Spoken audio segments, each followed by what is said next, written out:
Mobile থেকে passport size image কিভাবে বানাবো আমরা? আমরা প্রথমেই PI7 ইমেজ টুল এটাতে চলে আসবো। এই লিঙ্কটা আপনাদেরকে আমি ডেসক্রিপশন বক্সে দিয়ে দিব। প্রথমত আমরা যেটা করব সিলেক্ট ইমেজ।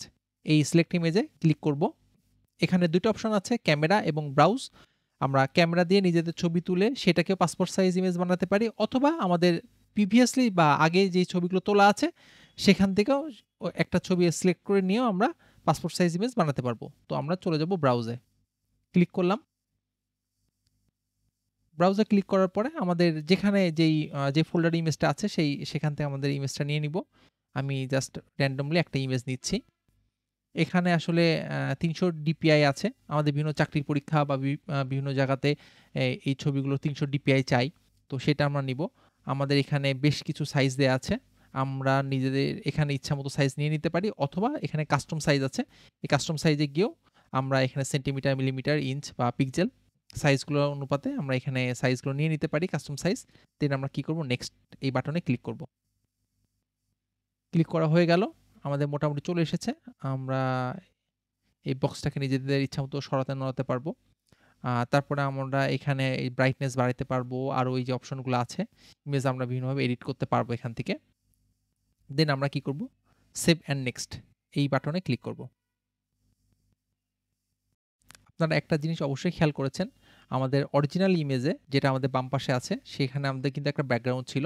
কিন্তু দেখুন ডান পাশে যেটা আছে সেটা কিন্তু ব্যাকগ্রাউন্ড তারা অলরেডি রিমুভ করে দিয়েছে। হ্যাঁ, কিছু জায়গায় হয়তো যদি ছবিটা প্রপারলি না তোলা হয় তাহলে সেক্ষেত্রে ব্যাকগ্রাউন্ড রিমুভে একটু সমস্যা হতে পারে। তো যাই হোক আমরা যদি মনে করি যে সাদা ব্যাকগ্রাউন্ড রাখবো না, অন্য ব্যাকগ্রাউন্ডে যাবো, সেক্ষেত্রে এই যে ব্যাকগ্রাউন্ডে এখানে যেই চেক বক্সটা আছে এখানে জাস্ট ক্লিক করে আমরা ইচ্ছা করলে অন্য কালারও সেট করে দিতে পারি। এভাবে করে সেট করে দিতে পারি।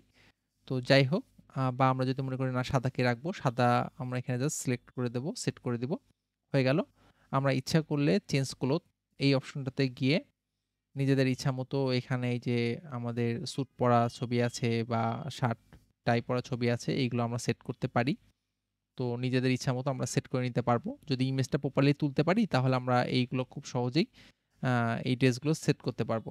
আচ্ছা। দেন আমরা কি করি? নেক্সট করি। একটু সময় লাগবে আমাদের, ওয়েট করতে হবে। আচ্ছা, আমরা ইচ্ছা করলে যেটা অনলাইন সাবমিশনের জন্য একটা ইমেজ এটাও ডাউনলোড করে নিতে পারবো যেটা বামে আছে। অথবা আমরা যদি মনে করি আপনারা যদি দোকান থেকে নিজেদের ছবিগুলো প্রিন্ট করেন তাহলে একটু খেয়াল করে দেখবেন যে তারা অনেক সময় ২ টা ছবি প্রিন্ট করতে চায় না। তাদের কিন্তু প্রিন্টিং এর যে পেজগুলা একটু বড় থাকে। সেখানে তারা একবারে হয়তো ১০ টা ইমেজ বা ৫ টা ইমেজ বসিয়ে নিয়ে দেন হচ্ছে আপনাকে প্রিন্ট করে দেয়। তো সেক্ষেত্রে তারা কিন্তু একটা আলাদা চার্জ নেয়। আপনি যদি নিজেই বানিয়ে নিয়ে তাদেরকে দেন, তাহলে কিন্তু সেই চার্জটা আপনার জন্য প্রযোজ্য হবে না। বা আপনার যদি প্রিন্টার থাকে সেক্ষেত্রে আপনি নিজেই সেখানে থেকে নিজেদের প্রিন্টারে একবারে ১০ টা ইমেজ প্রিন্ট করে নিতে পারবেন খুব সহজে।